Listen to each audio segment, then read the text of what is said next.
नमस्कार. अंतर्नादचे संपादक भानू काळे यांची दीर्घ मुलाखत आपण 2 भागामध्ये घेत आहोत. पूर्वार्धामध्ये त्यांच्या वयाच्या 40 पर्यंतचा टप्पा, खरं सांगायचं तर अंतर्नाद सुरू होण्यापूर्वीचा हा टप्पा, त्या काळातलं त्यांचं वाचन, त्यांचं लेखन आणि त्यांनी हिम्मत या एका नियतकालिकाच्या सोबत संपादनाचं आणि प्रिंटिंगचं जे काही काम केलं, ती सगळी प्रक्रिया, हे सर्व आपण 1 तासाभराच्या मुलाखतीमध्ये ऐकलं आहे आणि पाहिलं आहे. आणि त्या सगळ्या प्रक्रियेतून भानू काळे नावाचे एक संपादक कसे आकाराला आले, खरं तर संपादकाची पूर्वतयारी, अंतर्नाद नावाच्या नियतकालिकाच्या संपादकाची पूर्वतयारी कशी झाली, यासाठी तो पूर्वार्ध खूप महत्त्वाचा आहे.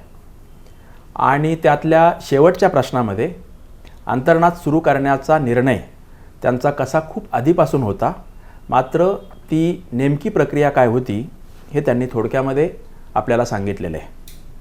त्यामुळे आता आपण मुलाखतीच्या या उत्तरार्धामध्ये पूर्ण चर्चा जी करणार आहोत ती आहे अंतर्नादची पाव शतकाची वाटचाल. अगदी नेमकेपणाने सांगायचं तर 26 वर्ष. 1995च्या ऑगस्टमध्ये अंतर्नाद हे मासिक त्यांनी सुरू केलं. त्यासाठी ते आणि त्यांची पत्नी मुंबईवरून पुण्यामध्ये आले आणि पुण्यातून मराठी साहित्य, मराठी संस्कृती यांचं संवर्धन करण्यासाठी म्हणून आपल्या या मासिकाच्या माध्यमातून योग्य प्रकारचा हस्तक्षेप करावा, काही एक प्रकारचं योगदान द्यावं, अशी त्यांची अतिशय प्रामाणिक भूमिका होती. आणि ती प्रामाणिक भूमिका घेऊन अतिशय सचोटीने, पारदर्शकतेने आणि सर्वात महत्त्वाचं म्हणजे गुणवत्ता आणि दर्जा हे दोन्ही राखून त्यांनी पाव शतकभर काम केलं. तर आता आपण त्या अंतर्नादचा प्रारंभ कसा झाला, त्यात चढउतार काय आले, अंतर्नादमधून त्यांचं आत्ताचं मानस जे काही आहे ते कसं आकाराला आलं, त्यांना त्यांनी काय दिलं आणि अर्थातच अंतर्नादने मराठी साहित्याला काय दिलं, अशा आपण गप्पा म्हणू किंवा चर्चासंवाद असं करणार आहोत. सर, आता पहिला प्रश्न या दुसऱ्या भागातला, मुलाखतीच्या दुसऱ्या भागातला, तो असा की 95 साली तुम्ही इथे आलात. तुम्हाला हिम्मतची पार्श्वभूमी होती, आंतरराष्ट्रीय स्तरावरचा तुमचा अनुभव होता, राष्ट्रीय स्तरावरच्या वेगवेगळ्या क्षेत्रातील नामवंतांच्या संपर्कात तुम्ही आलेला होता, सहवास लाभलेला होता, इंग्रजीचं वाचन उत्तम होतं, मराठीचं होतं, 2 कादंबऱ्या तोपर्यंत तुमच्या प्रकाशित झालेल्या होत्या. अशा पार्श्वभूमीवर एक मासिक सुरू करायचं, पूर्णतः नव्या शहरात जाऊन, ज्याच्याशी तुम्ही फार परिचित नव्हता, तर तुम्ही काय स्वरूपाची नेमकी तयारी केली? एक मासिकाचा संपादक म्हणून काम करायचं आहे आणि 40च्या टप्प्यावर आलात, म्हणजे तुम्ही त्यावेळी 20 ते 25 वर्ष समोर ठेवलीच असणार. तर ती तयारी तुम्हा दोघांनाही करावी लागली, तर ती काय स्वरूपाची होती? नमस्कार. सर्वप्रथम सांगायचं तर मी माझ्याकडे संग्रही असलेले किंवा अन्यत्र उपलब्ध होऊ शकणारे असे मासिकांचे जेवढे म्हणून अंक मी चाळू शकेन तेवढे मी चाळत गेलो. त्यातल्या उणीवा, त्यातल्या जमेची बाजू कुठली होती, त्या गोष्टी, या सगळ्याची पद्धतशीर नोंद करत गेलो. मराठी मासिकांना साधारण 90चं दशक सुरू व्हायच्या वेळेलाच अवकाळ आली होती, हे तर उघड होतं. आणि असं वाटत होतं की त्यांच्या हातून ज्या चुका झाल्या त्या आपण टाळू शकू आणि काहीतरी चांगली निर्मिती, अधिक चांगली निर्मिती करू शकू. त्या दृष्टीनं मी सर्वप्रथम या मासिकामागची माझी नेमकी भूमिका काय आहे, कशाकरता आपण हे सुरू करतो, ते कागदावरती लिहिलं. त्याच्यात समाविष्ट नव्हता असा एक व्यक्तिगत भाग म्हणजे आयुष्यात मला सर्वसामान्य माणसाप्रमाणे जगायचं नव्हतं. मला नेहमीच एक प्रकारचा आदर्शवाद हा माझ्या आयुष्यात नेहमीच होता. आणि त्यामुळे असं काहीतरी करायचं की ज्याच्यामध्ये आपली आवड जोपासली जाईल, पण त्याचबरोबर ज्याच्यात समाजाला देखील काही लाभ होईल, अशा प्रकारचा काहीतरी उपक्रम आपण करायचा, असं आमच्या डोक्यात होतं. आणि त्यामुळे त्या दृष्टीनं तयारी करताना आधी मी हे सगळे विचार लिहून काढले. त्यात मराठी भाषेचं नेमकं महत्त्व काय आहे, मातृभाषेचं नेमकं महत्त्व काय आहे, मातृभाषेचं संवर्धन कशाकरता करायचं, कारण तो तर आमच्या कामाचा गाभा होता. त्यामुळे त्या बाबतीत कुठल्याही प्रकारची मोघम भूमिका किंवा अर्धकच्ची भूमिका ही मला नको होती. त्यामुळे मातृभाषा हा आपला सगळ्यात मोठा सांस्कृतिक वारसा आहे. दोन माणसांना जोडणारा हा सर्वात महत्त्वाचा पूल आहे. आपल्या सर्वाधिक खोलवरच्या भावनांची अभिव्यक्ती मातृभाषेतच कशी व्यक्त होऊ शकते वगैरे वगैरे अशा सगळ्या गोष्टी मी आधी लिहून काढल्या. त्याचबरोबर मासिक या प्रकाराचं वेगळेपण देखील मी लिहून काढलं. वृत्तपत्रामध्ये प्रत्येक घटनेवरती घाईघाईने भाष्य करणं आवश्यक असतं, कारण उद्याचीशी होणार असते. मासिकामध्ये ती गरज नसते. त्यामुळे मासिक जे लेखन प्रकाशित करेल त्याच्या लेखनाकरता, त्याच्या पूर्वतयारीकरता पुरेसा वेळ देता येतो. वाचकाच्या वेळेवर देखील मासिक आक्रमण करत नाही. वाचकाला देखील ते वाचायला पुरेसा अवधी देतो. मासिक हे माध्यम त्यामुळे मला साहित्याच्या प्रकटीकरणाकरता सर्वाधिक उपयुक्त असं वाटत होतं. आणि याची पूर्वाश्रमीची उदाहरणं मी अभ्यासली होती. म्हणजे मला माहिती होतं की किर्लोस्कर आणि स्त्री मासिकाने केवढं मोठं योगदान दिलं आहे किंवा सत्यकथेने केवढं योगदान दिलं आहे याची माहिती होती. त्यामुळे मला याविषयी शंका नव्हती की मासिक हेच माध्यम आपण निवडायचं. आता त्याच्यानंतर मी ते जे निवेदन तयार केलं ते माझ्या माहितीच्या, नेमका आकडा आता माझ्या लक्षात नाही, 40-50 लोकांना मी ते पाठवलं. शक्य होतं तेवढ्या लोकांना प्रत्यक्ष भेटलो. साहित्य वर्तुळात काही माझ्या माहितीची माणसं होती, त्यांच्याशी चर्चा वगैरे केली. व्यावहारिकदृष्ट्या बोलायचं तर मासिक सुरू करण्याआधी त्याचं नाव निश्चित करून घ्यावं लागतं. आणि registrar of newspaper of India ही जी संस्था आहे, शासकीय आस्थापना आहे, ती मिनिस्ट्री ऑफ इन्फॉर्मेशन अँड ब्रॉडकास्टिंगच्या अंडर येते. त्यांच्याकडे आपल्याला अर्ज करावा लागतो. कलेक्टरकडे जाऊन डिक्लेरेशन करावं लागतं. या सगळ्या गोष्टी जुळण्यामध्ये साधारण वर्ष गेलं असेल. सुदैवाने अंतर्नाद जे नाव मला अभिप्रेत होतं, कारण तो शब्द मला खूप प्रिय होता. माझ्या एकूणच जीवनविषयक धारणेशी तो मिळता जुळता होता. कुठली कला ही त्या कलाकाराचा तो अंतर्नादच असतो. आणि तो जर त्याचा खराखुरा अंतर्नाद असेल तरच त्या कलेला उत्कटता, जिवंतपणा प्राप्त होतो. माझ्या शेजारीच श्रीनिवास तळवलकर म्हणून माझ्या मित्राचा प्रिंटिंग प्रेस होता. श्रीनिवास तळवलकर आणि मी नेहमी भेटायचो, गप्पा मारायचो. तो खरं म्हणजे माझ्या मोठ्या भावाचा वर्गमित्र, पण आमच्याही त्या काळी कसं होतं की भावाचे मित्र तुमचेही मित्र गणले जायचे. त्यामुळे तो माझाही मित्र बनला होता. तर तो श्रीनिवास हा त्याचे वडील आणि सगळी फॅमिली डॉक्टर लोकांची, रुईया कॉलेज समोर तो राहायचा. पण तो पांडुरंग शास्त्री आठवलेंचा जावई होता. आणि पांडुरंग शास्त्री आठवलेंचं स्वाध्याय परिवाराचं काम जगभर पसरलं होतं. त्यांच्या पुस्तकांची छपाई ही त्यांचाच एक जेकब सर्कलला प्रेस होता, तिथं व्हायची. पण तेही सगळं श्रीनिवासच सांभाळायचा. पांडुरंग शास्त्रींना मुलगा नव्हता. त्यामुळे हा जावई हाच त्यांचा वारस होता. त्यामुळे त्याला पुस्तक प्रकाशन व्यवसायाची एकूणच सगळ्या साहित्य विश्वाशी माहिती होती.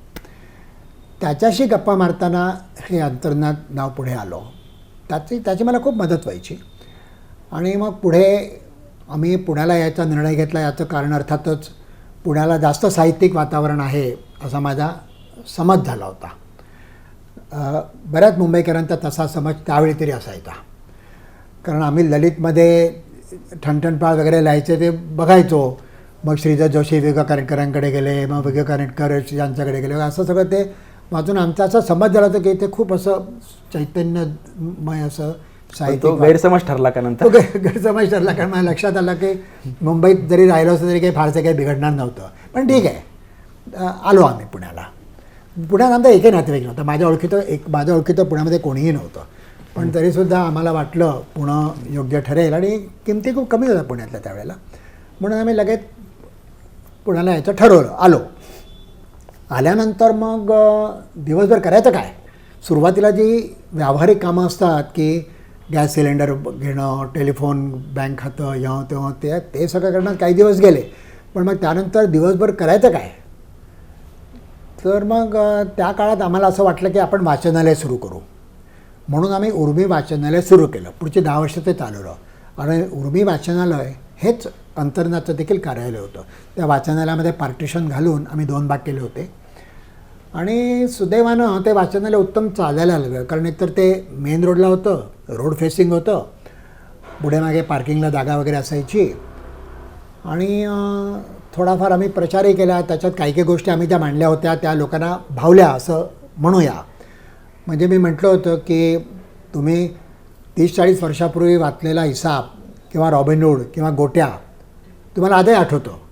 पण तुम्हाला जर विचारलं की सिरियलमध्ये अमुक अमुक पात्राचं काल काय झालं तर तुम्हाला आठवणार नाही.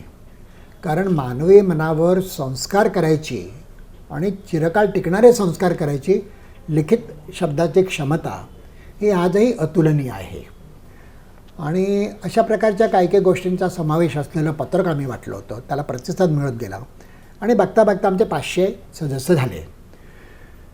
ती आमची आंतरिक गरजही होती. कारण त्यामुळे आम्हाला ओळखणारं कोणीच नव्हतं तिकडे. पण हे सदस्य आमचे ग्रंथालयाचे सदस्य झाल्यामुळे आम्हाला एक ओळख प्राप्त झाली औंध भागामध्ये. म्हणजे जे मराठी नव्हते, कारण आम्ही इंग्रजी पुस्तकं ठेवायचो, अरे व लायब्ररीवाला काले असं आजूबाजूचे लोक म्हणायचे. त्यामुळे ते मला ते हवं होतं आम्हाला. कारण नाही तर आम्हाला पुण्यामध्ये कोण ओळखलं होतं. तर मग आम्ही ते उर्मी वाचनालय सुरू केलं. तिथेच मग अंतर्नाद मासिकाची सुरुवात झाली.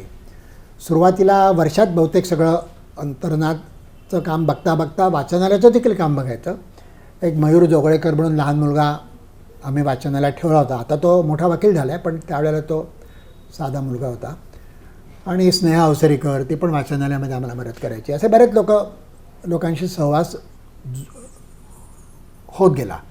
आणि असे ओळखीचे धागे जुळत जाणं, ज्याला आजच्या परिभाषेमध्ये नेटवर्किंग म्हणतात, ते मासिकाकरता खूप आवश्यक होतं. कारण मी काही कुठल्याही राजकीय पक्षाचं, संघटनेचं, विचारधारेचं प्रतिनिधित्व करत नव्हतो. त्यामुळे तशा रेडीमेड नेटवर्कचा मला काहीच उपयोग नव्हता. त्यामुळे जे सगळं नेटवर्क स्वतः निर्माण करायचं ते करण्यामध्ये काही वेळ गेला. पण सुदैवाने ते झालं आणि मासिकाची तिकडे मग सुरुवात झाली. मग पुढे त्यातल्या काय काय अडचणी येत गेल्या. त्याच्यात 2 प्रकार होते, एक संपादकीय काम, एक व्यावहारिक काम. दोन्ही रथाची 2 चाकच आहेत, दोन्हींचं महत्त्व आहेच मुळी. आणि त्या दोन्ही आघाड्यावर अडचणी येत गेल्या. त्याच्यावर येत गेल्या तसतशी आम्ही मातही करत गेलो. 95 ऑगस्ट ते 96 ऑगस्ट हे पहिलं वर्ष अर्थातच खूपच महत्त्वाचं असणार. हो. कारण मालक, चालक, संपादक अशा तिन्ही भूमिका तुम्ही निभावत होता. आणि त्याचं अर्थकारण जुळवणं पुणेकरांसाठी तुम्ही त्या अर्थाने नवीन होता. आजच्या तुलनेत त्यावेळी जरा पुण्यामध्ये किती नाही म्हटलं तरी साहित्य आणि संस्कृतीच्या क्षेत्रातले दिग्गज म्हणावेत अशा लोकांची संख्या जास्त होती. तर पहिला वर्धापन दिन होईपर्यंत म्हणजे तुम्ही सुरुवात काय 400, 500, 700 अंकापासून सुरू केली आणि साधारणतः वर्षाच्या अखेरीस 1000 वर्गणीदार किंवा 1000 प्रति छापणं इथपर्यंतचा तुमचा प्रवास झाला. तर पहिल्या वर्षीच कदाचित आपली पुढची वाटचाल कशी होईल याबद्दल संभ्रम निर्माण होऊ शकतो किंवा डळमळीत विचार होऊ शकतो की खरोखर चालेल की नाही. तर पहिल्या वर्षाचा प्रवास कसा होता आणि त्यानंतर ज्या उर्मीने तुम्ही ते सुरू केलं ती वर्षपूर्तीच्या अखेर तशीच टिकून होती का थोडंसं मन जरा सचिंत असं काहीतरी झालं होतं? नाही, विनोद उलटं होत होतं. आमची उमेद ही वाढत गेली.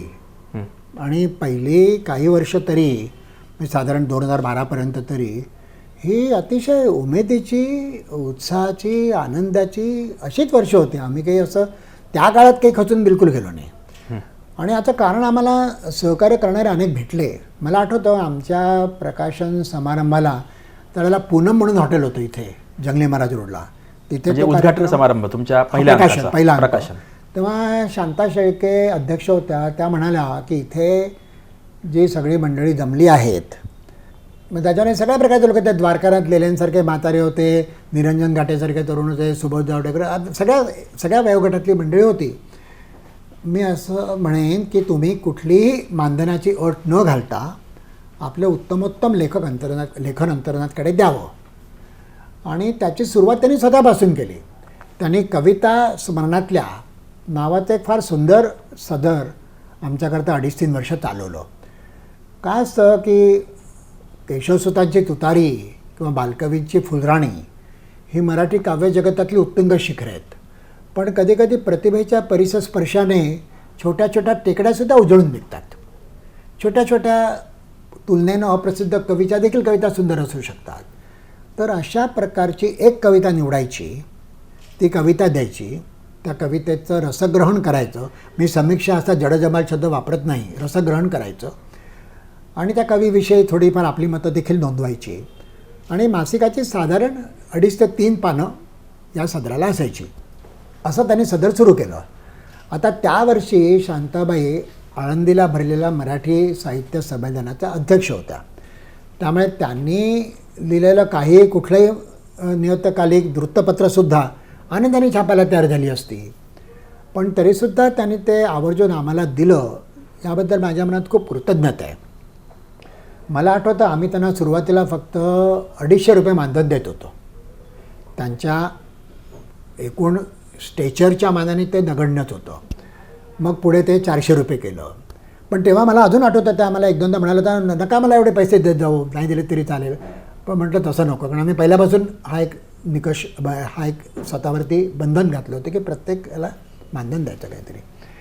आणि आनंद जाधव, शांता शेळके यांचं तर लेखन मिळतच गेलं, पण इतर अनेकांची लेखनं त्या काळात मिळत गेली. आम्ही अनुवादावरती भर देत होतो, त्यामुळे चांगले अनुवाद. मला आठवतं श्रीबा श्रोत्री नावाचे गृहस्थ होते. तुम्हाला त्यांचा फारसा परिचय नसेल इथे, पण ते धारवाडला त्यांचं आयुष्य गेलं आणि जर्मन साहित्यावरती PhD करणारी ही पहिली व्यक्ती श्रीबा श्रोत्री. त्यांचं जर्मन भाषेवरती त्यांचं असाधारण प्रभुत्व होतं. बरेच जण अनुवाद जे करतात ना, ते मूळ भाषेतनं करत नाहीत, ते त्याच्या हिंदी किंवा इंग्रजी अनुवादावरून करतात. पण श्रोत्री मूळ जर्मन कथेवरून अनुवाद करायचे. असं इतरही अनेक लेखक आम्हाला मिळत गेले. त्या सगळ्यात काही मी आता पडत नाही. लक्ष्मण लोंढेंचं एक सदर आम्ही पहिल्या अंकापासून सुरू केलं होतं आणि लक्ष्मण झुला हेच त्याचं नाव होतं. लक्ष्मण झुला निसर्ग, अध्यात्म यांचे आणि विज्ञान यांचे सांगड घालणारं असं ते सदर होतं. ते देखील साधारण 3 पाने असायचं. लक्ष्मण लोंढे माझे आवडते लेखक होते. म्हणजे लेखन म्हणूनही ते मला आवडायचं, पण त्यांच्यातले टापटीप मला आवडायची. म्हणजे कसं त्या काळी मराठी लेखक संगणकाच्या बाबतीत काही फारसे शिकलेले नव्हते आणि ते हातीत लिहायचे. ईमेल नव्हत्याच. सगळं आम्ही अंतर्जात सुरू केलं ना, त्याच वर्षी भारतामध्ये मोबाईलला सुरुवात झाली, त्याच वर्षी इंटरनेट सुरू झालं. पण ते मराठी लेखक त्यापासून खूप दूर होते. पण त्यावेळेला देखील लक्ष्मण लोंढे आपला सगळा लेख व्यवस्थित टंकित करून नेमक्या शब्दात मला पाठवायचे. त्याचं मला खूप कौतुक वाटायचं तेव्हा. असं इतरही वेगवेगळ्या अनंत सामंत यांचं एक लेखन आम्ही पहिले 1 वर्ष चालवलं. टोचा मिरच्या नावाने ते होतं लेखन. काही काही अगदी वेगळ्या प्रकारचे लेख आम्ही छापले जे कोणी छापले नसते. उदाहरणार्थ स्वातंत्र्य दिनाच्या वेळेला आम्ही 50 वर्ष झाली त्यावर्षी मुसाई सिंग म्हणून माणसावरती लेख छापला होता. मुसाई सिंग हा भारताच्या स्वातंत्र्य लढ्यामध्ये सर्वात जास्त तुरुंगवास भोगणारा योद्धा. 50 वर्षाहून अधिक काळ तो अंदमानला तुरुंगवासात होता. त्याच्यावरती केसरीच्या वाद देवेकरांनी इंग्रजीत लिहिलेलं लेखन विगो कानिटकरांनी आमच्याकरता अनुवादित केलं होतं. तर अशा प्रकारचं वेगळ्या वेगळ्या प्रकारचं लेखन आम्ही छापत गेलो. मला वाटतं सदानंद देशमुखांची अत्यंत सुंदर कथा, त्यांचा माझा संबंध असा, प्रत्येक लेखकाशी माझा संबंध कोणाच्या तरी थ्रू येत गेला. ते शेवटी असंच असतं, अ कडून ब कडे, ब कडून क कडे, क कडून ड कडे, असंच ते वाढत जातं. ती कथा मला अजून आठवते. खोट्या बियाणाच्या वापरामुळे एका शेतकऱ्याचं शेत उद्ध्वस्त होतं आणि त्याचा झालेला उद्रेक त्याच्यात चित्रण होतं. मला ते अतिशय आवडलं होतं. आमची अशी अजून एक कथा खूप मला आवडलेली मालवणच्या एका लेखिकेची होती, वैशाली पंडित नाव त्यांचं. परिचय काहीच नाही माझा. कोणीतरी त्यांचं नाव सुचवलं, म्हटलं सुहास शिरवळकरांनी त्यांचं नाव सुचवलं. शिरवळकरांकडे देखील मी का गेलो की आमच्या वाचनालयामध्ये कॉलेजमधली मुलगी यायची आणि ती फक्त सुहास शिरवळकर वाचायची. फक्त ती म्हणायची सुभाष शिरवाळकरांचं पुस्तक असेल तर मला आश्चर्य वाटायचं की काय एवढा हा माणूस तर मी काही त्यांचं वाचलं नव्हतं परंतु मग ते वाचलं आणि मला चांगलं वाटलं. मग मी त्यांचं ऑफिस इथेच तुमच्यापासून जवळ दिलीपराज प्रकाशन आहे ना त्याच्यावरती ते राहायचे. त्यांना भेटायला गेलो. मग त्याने मला त्या वैशाली त्यांची ओळख करून दिली. मग त्यांची ती कथा फार सुंदर ती कथा म्हणजे काय की एका खेड्यामधली एक खानावळ ती चालवणारी त्या खानावळीच्या मालकाची सून आणि मग ते एका चित्रकाराशी झालेला तिचा परिचय मग त्यांच्यातलं एक नाजूक नातं आणि त्यामुळे तिचा नवरा सासरे सगळे तिच्यावर चिडतात तिला घराबाहेर पडायला बंदी होते. मग तरी देखील त्या शेकोटी पेटवताना ज्या ठिणग्या उडत्या त्या ठिणग्यातनं ती त्यांचे चित्र असं गृहीत धरायला चित्र चितारायला लागली. ते सगळं खूप आकर्षक होतं छान होतं. त्या कथेवरती एक परिसंवाद झाला होता कोकण महाराष्ट्र साहित्य परिषदेतर्फे आणि त्याचा टाइम्स ऑफ इंडियाने इंग्रजीत 5 कॉलम रिपोर्ट छापला होता. त्याचं मधु मंगेश कर्णिकांना इतकं आश्चर्य वाटलं होतं. ते म्हणे आमच्या कार्यक्रमाची एक ओळीची बातमीसुद्धा टाइम्स ऑफ इंडियात येत नाही आणि इथे एका नवोदित कथाकाराची एका कथेची चर्चा इतकी जागा टाइम्स ऑफ इंडियात येते त्याला मला आश्चर्य वाटलं. त्यांचं पत्र माझ्याकडे अजून मी जपून ठेवलं आहे. तर तसं साहित्य मिळत गेलं त्या काळामध्ये आणि अशी ती 5 वर्ष गेली. पण त्यावेळेला काही आम्ही काही असं उदास व्यथित वगैरे असं काही झालं नव्हतं. एक सांगायला हरकत नाही की मासिकाला आपल्याला पहिल्या वर्षी तोटा आला तरी चालेल अशीच माझी धारणा होती आणि 2 मार्गांनी प्रतिका पाहायच्या वर्गणीदार आणि किरकोळ विक्रेते म्हणजे हे पूनम एजन्सी संदेश एजन्सी वगैरे बागवे आणि साधारण 1000 प्रति खपत होत्या. असं काही खपत नव्हतं असं नाही. जर तेवढ्याही प्रति खपल्या नसताना तर मी कदाचित मासिक चालवलंही नसतं. कारण केवळ स्वतःच्या समाधानासाठी आपल्याला संपादक म्हणून घेता यावं म्हणून एखादं मासिक चालवायचं हे काही मला पटणारं नव्हतं. कमीत कमी 1000 लोक तरी तुमचं वाचणारं असले नाहीत तर काय उपयोग ना. अंतर्नादचा पहिला 5वा वर्धापन दिवस जो शिवाजीनगरला त्या इन्स्टिट्यूट ऑफ इंजिनियर्सच्या सभागृहात झाला. बरोबर. जंगली महाराज रोडला होतं. जंगली महाराज रोड संपतो तिथे.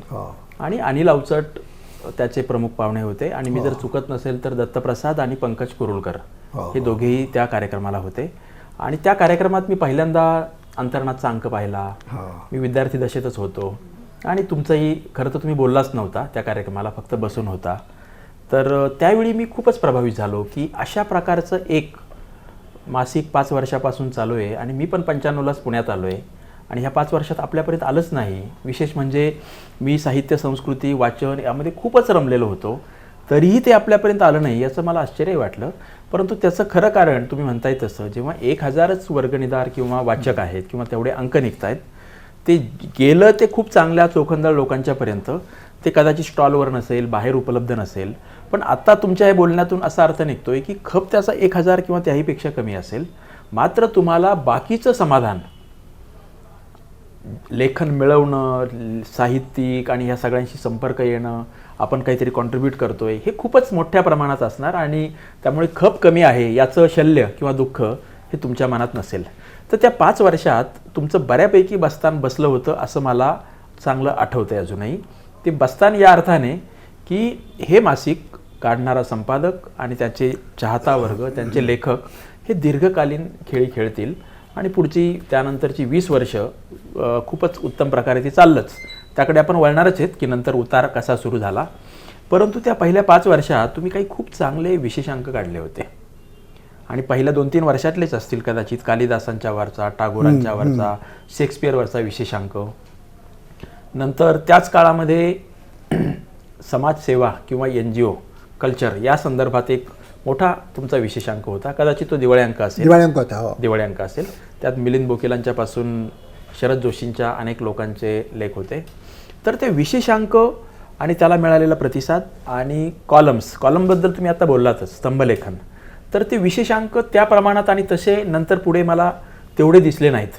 तर काय होतं ते विशेषांक मनासारखे निघाले पण पुरेसा प्रतिसाद मिळाला नाही असं झालं की वेगळं काही? नाही, मुळात त्याचा अंतर्नादची प्रिंट ऑर्डर सुरुवातीला 1000 प्रती होती, 1100 प्रती म्हणा. आणि 3,000 प्रतीपेक्षा जास्त आमचा खप कधीच नव्हता. त्यामुळे त्या मासिकाचा खप हा त्या मर्यादित वर्तुळापुरताच राहणार होता. दिवाळी अंकाचा खप 5-6 हजार असायचा, पण ते वेगळं आहे गणित त्याचं. त्यामुळे ते काही खूप दूरवर जातील असं काही नव्हतं. बरं, कालिदास काय, शेक्सपियर काय, रवींद्रनाथ काय, यांच्यावरती अलीकडच्या काळात विशेषांक काढणारे आम्हीच पहिले होतो. किंबहुना ते विशेषांक काढण्यामागचं मुख्य कारण हे होतं की ही मंडळी दिग्गज आपल्या क्षेत्रात असून मराठी वाचकांना त्यांचा फारसा परिचय नाही.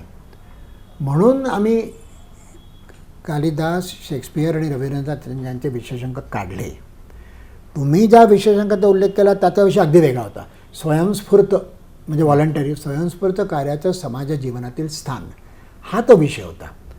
आणि त्याच्यातला जो लेख तुम्ही उल्लेख करता तो खूप बस करा हे समाजसेवेचं ढोंग, बरोबर. त्याच्यावर काय स्वरूपाच्या प्रतिक्रिया आल्या? कारण तो अंक मी फार उशिरा वाचला, मी त्यावेळी नव्हतो. नाही, काय झालं, शरद जोशी त्यावेळेला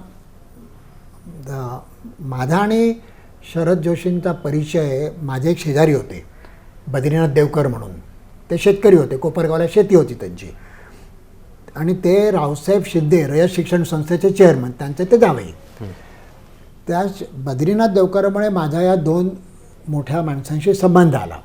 रावसाहेब शिंदे रयत शिक्षण संस्था आणि शेतकरी संघटनेचे शरद जोशी. मग शरद जोशींचं काही पुण्यामध्ये घर नव्हतं त्यावेळेला नव्हतं. मग त्यांनी घेतला फ्लॅट. ते बिना अपार्टमेंट्स म्हणून सेनापती बापटवाडा बिल्डिंग आहे, तिथे ते राहायचे. तब्येत बरी नव्हती. मीच त्याचं एकाचं शब्दांकन बरंचसं केलं होतं. ते बोलायचे, मी लिहून घ्यायचो, मग त्यांनी ते अप्रूव्ह करायचे. त्याच्यात त्यांनी सगळ्या जे म्हणून महाराष्ट्रातले मोठे मोठे समाजसेवक आहेत त्या सगळ्यांवर नावानिशी टीका केली होती. आणि मी म्हटलं आपला वाचक हे स्वीकारणं शक्य नाही. कारण त्यांनी म्हणजे ते अगदी खोलात गेले होते. म्हणजे त्यांनी त्या सगळ्या समाजसेवकांचे जे ट्रस्ट आहेत, त्या ट्रस्टची प्रॉपर्टी कोणाच्या नावाने आहे, त्या ट्रस्ट डीडमध्ये कोण कोण आहे, अमुक तर मग असे सगळे डिटेल त्याच्यात लिहिले होते. तर म्हटलं हे आपला हा पिंड नव्हे. आणि बाकीच्या सगळ्यांनी समाजसेवेची भलावण करणारे लेख लिहिले होते. त्यात मिलिंद बोकील पण होते, अनिल शिदोरी होते, अनेक होते, सह देशपांडे होते. सह देशपांडेच्या घरीच आम्ही याचं नियोजन केलं होतं. आम्ही कुठला अंक काढण्याच्या आधी एकत्र भेटायचो आणि नियोजन करत, तुम्ही करत असाल तसं. तर तेव्हा मला आठवतं सह देशपांडेंच्या घरी आमची बैठक झाली होती. अनिल शिदोरे, मिलिंद बोकील त्याला हजर होते. तेव्हाच ते विषय ठरले होते. शरद जोशी नावे तेव्हा आलं होतं. पण शरद जोशींची मांडणी मूलभूत स्वरूपात जरा वेगळी का होती? त्यांचं काय म्हणणं होतं की विकास ही व्यक्तिगत प्रक्रिया आहे. आपण दुसऱ्या कोणाचा तरी विकास घडवून आणू शकतो, दुसऱ्या कोणाचा तरी उद्धार करू शकतो, हा फार मोठा अहंकार आहे. आणि या अहंकाराने सगळे समाजसेवक ग्रस्त असतात. ही पण एक झिंग असते. त्यांनी झिंग शब्द वापरला होता. झिंग असते की मी कोणाचा तरी उद्धार करत आहे. खरं म्हणजे असं काही दुसरा कोणी तुमचा उद्धार करूच शकत नाही कधी. आणि ही सगळी मंडळी मग बोलण्यात कशी चतुर असतात, त्यांच्याकडे कसे शब्द ठरलेले असतात, ते टाकाटाकी कशी करतात वगैरे सगळं त्यांनी तसं खूप स्फोटक शब्दात त्यांनी ती सगळी मांडणी केली होती शरद जोशीने. आणि त्यांचा जो मुख्य गाभा होता जो बराचसा आयन रँडच्या विचारसरणीशी मिळणारा होता की माणसाच्या विकासाची सगळ्यात मूलभूत प्रेरणा स्वार्थ ही आहे. जे स्वतः करता अर्थपूर्ण आहे तो स्वार्थ, तो वाईट कसा असेल. रजनीशी पण तीच फिलॉसॉफी होती बाय द वे. तर त्यामुळे स्वार्थ हीच जर प्रेरणा असेल आणि ग्रोथ ही जर नैसर्गिक असेल तर कृत्रिमरित्या कशाला तुम्ही विकास कोणाचा करू पाहता. लहान मूल आई वाढवते म्हणजे काय करतं, मूल त्याच्या ऊर्जेवरती वाढतं ना. ती काही मुलाचे हातपाय ओढत नाही मुलाला मोठं करायला, मुलाच्या हातपाय आपोआपच वाढत जातात. तसं व्यक्ती आणि समाजाच्या बाबतीत आहे असं त्यांचा दावा होता. मला काय ते त्यांचं म्हणणं सगळं पटलेलं नव्हतं आणि संपादकात मी त्याच्या विरुद्ध पण लिहिलेलं होतं. पण ते त्यांनी तसं लिहिलं होतं. पण मग मी माझ्या अधिकारात अर्थात त्यांची अनुमती घेऊन सगळी विशेष नामं काढून टाकली आणि मग तो लेख छापला. मग नंतर त्यांनी तो सौम्य करून परत पण लिहिला की म्हणजे त्यांना समाजसेवेला विरोध नाही पण समाजसेवेची दुकानदारी बंद करा असा फोकस करून त्यांनी तो नंतर लिहिला होता लेख. आणि तेव्हा लोकांची टीका भयंकर झाली. अनेक लोकांना त्याच्यात म्हणजे माझा तो आक्षेप होता की आपल्याला आहे ना दुसऱ्या कोणाची तरी श्रद्धा हलवायचा अधिकार नाही आहे. म्हणजे तुमचा समजा एखाद्या गोष्टीवर पूर्ण विश्वास असेल तर तो विश्वास नष्ट व्हावा म्हणून मी कधी काही करता कामा नये, कारण तो तुमचा जीवनरस आहे. पण शरद जोशींच्या लेखनामध्ये अनेकांना असे दुखावले गेले. तशी काही पत्रं आमच्याकडे आली, आम्ही त्यातली काही छापली होती. त्यातलं एक पत्र मला आठवत होतं, माणसाने लिहिलं की मी 35 वर्ष अमुक काम करतो आहे आणि आता मला असं वाटतं आहे सगळं फुकट गेलं वगैरे वगैरे वगैरे. तर ते चुकीचं होतं. पण एका अर्थाने तो समाजसेवकांपुढे धरलेला आरसाही होता की त्या समाजसेवी संस्थांनी देखील विचार करायला हवा की बा आपण जे काम करतो त्याची समाजाला गरज आहे का, ते कशाकरता करतो, आपले पॅचवर्क स्वरूपाचं काम आहे का, त्याचा इम्पॅक्ट किती होतो, यामुळे खरोखर समाज बदलतो का आपणच आपलं अट्टाहासाने काहीतरी करतो. आणि याच्यामागे आत्मप्रकटीकरण ही मुख्य प्रेरणा आहे. म्हणजे मला काहीतरी करायला मिळावं ही मुख्य प्रेरणा आहे की समाजाचं भलं करणं ही प्रेरणा आहे, याविषयी आपण स्पष्ट असलं पाहिजे वगैरे वगैरे. त्याच्यात मी मगाशी म्हटल्याप्रमाणे आयन रँडची फिलॉसॉफी त्याच्यात खूप होती. पण एका अर्थाने तसंही लेखन यावं, कारण सगळेच जण आपल्या बाजूने बोलणारे कसे असतील, आपल्या विरुद्ध बाजूने बोलणारे लोक देखील हवेत ना, कारण त्यांच्या लिखाणातून त्यांच्या बोलण्यातून आपल्यात काय कमी आहे ते देखील कळतं. म्हणून मी मगाशी म्हटल्याप्रमाणे एका अर्थानं सगळ्या कार्यकर्त्यांपुढे धरलेला तो आरसा होता. तोच कालखंड असा होता ज्या काळात तुमचा तो अंक प्रसिद्ध झाला असेल. मी तो उशिरा वाचला, परंतु त्याचवेळी आयन रँडची ओळख पण मला झाली होती अगदी नव्यानेच.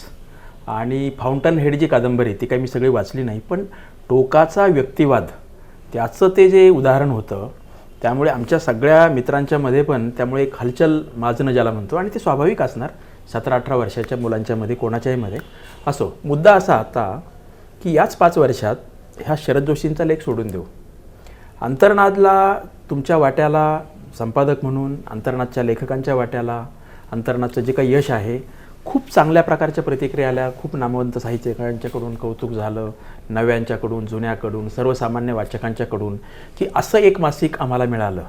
काहींनी तर त्या काळात सत्यकथा बंद पडलं, नव्या स्वरूपातलं सत्यकथा असंही कुजबुजत का होईना थोडं म्हटलं असेल. त्या प्रकारची प्रशस्ती तुम्हाला आवडली असेल किंवा नसेलही आवडली, ते सोडून देऊ. परंतु त्याच काळात अंतर्नादच्या मर्यादा पण अधोरेखित केल्या गेल्यात आणि अंतर्नादवर टीकाही झाली. त्यातली काही तुम्हाला मान्य असेल आणि काही मान्य नसेल. ती काय स्वरूपाची होती?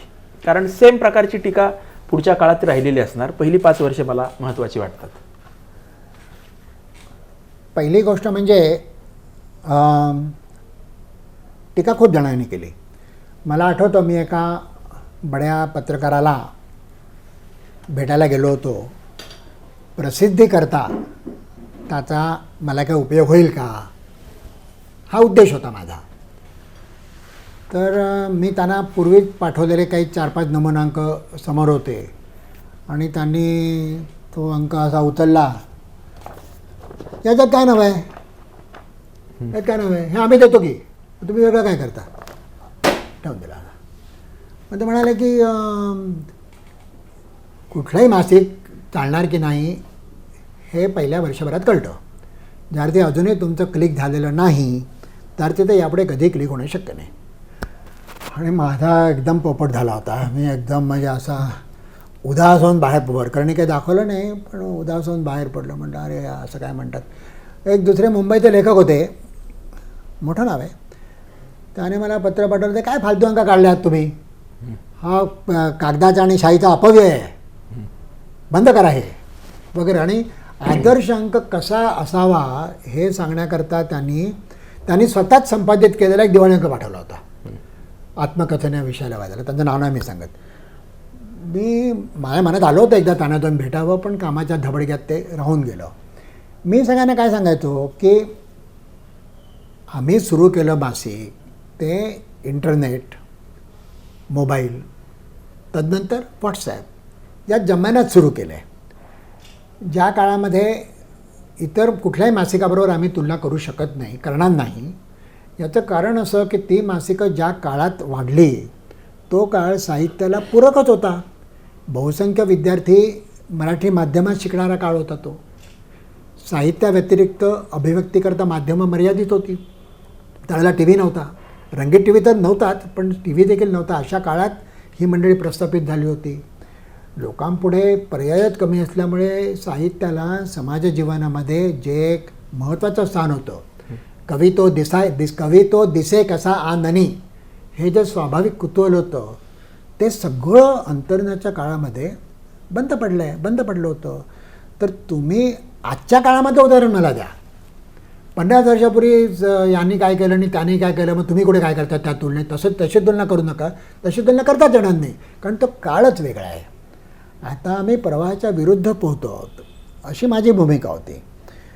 पण काही टीकाकारांनी केलेली टीका बरोबर होती. म्हणजे एका टीकाकारांनी म्हटलं होतं की अंतर्नात फार गंभीर वाटतं, हेवी वाटतं, जड वाटतं, ते वाचताना मजा आली पाहिजे, ते वाचताना हलकं फुलकं वाटलं पाहिजे, थोडे त्याच्यात करमणूक हवी वगैरे वगैरे. ती टीका बरोबर होती, पण तो माझा पिंडच नव्हता ना. मग मी कधीच कोणाचा खांदा आठवलेला नाही आयुष्यात, मी कधीच कोणाला टाळी दिलेली नाही. म्हणजे माझा स्वभावच अलिप्त असल्यामुळे मी असं हलकं फुलकं लाईट हार्टेड असं काही करू शकलो नसतो, बिकॉज माझा पिंडच गंभीर होता. ते प्रतिबिंब मासिकात उमटलं होतं. त्याचा म्हटलं तर तोटा हा आम्हाला झाला नाही असं नाही, पण मग शेवटी आपला वाचकवर्ग जो होता त्याच्या अनुषंगाने आपण आखणी करत जातो. तुम्ही अंतर्नाथच्या एकूण 26 वर्षांच्या पैकी सुरुवातीची 17 वर्ष म्हणजे 2012पर्यंतची खूप बहराची होती, चढत्या क्रमाने भरभराट होण्याची होती आणि नंतर मात्र उताराला लागलं, असं तुम्ही स्वतःच मूल्यमापन केलेलं आहे आपल्या एकूण कामाचं आणि कारकिर्दीचं. तर आता आपण 2000 सालापर्यंतचा उल्लेख केला, 5वा वर्धापन दिवस. त्यानंतरची जवळपास 12 वर्ष अंतर्नाथचा खूप चांगल्या अर्थाने विस्तार झाला. आर्थिक दृष्टीने पण पहिल्यापेक्षा अधिक ते स्टेबल झालं, जाहिराती मिळायला लागल्या, वाचकांचा प्रतिसाद नावाच्या तुमच्या सदरातून खूप मोठ्या प्रमाणात दिसतच होता. तर त्या 12 वर्षातले जो सगळा बहराचा भरभराटीचा कालखंड होता त्याची काही कारणमीमांसा तुम्हाला करता येईल का? एक पाऊल मागे जावं लागेल. मासिक सुरू केल्यानंतर